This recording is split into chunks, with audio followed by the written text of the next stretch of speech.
తిరుగు సభ సమక్షమున మీ సమ్మతమును వెల్లడి చేసి ఏలిన దయవు దాన్ని దృఢపరిచి మీకు సంపూర్ణ ఆశీర్వాదములను దయచేయదురు కాక. సర్వేశ్వరుడు చదపరిచిన దానిని మనుషులు వేరుపరపక అందురు కాక.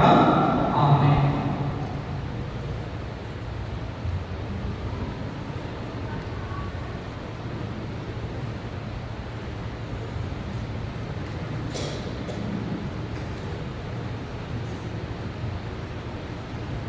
తాళిని ఆశీర్వదించుట.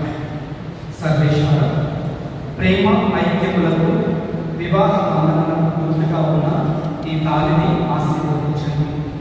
దీని కోసం ఇవరు స్వీకరించు ఇవరు ఎల్లప్పుడూ పరస్పర ప్రేమను చూపుకొనుచు ఒకరికి ఒకరు గౌరవించుకొనుచు క్రీస్తునాథుని సమాధానముతో జీవించుగాక.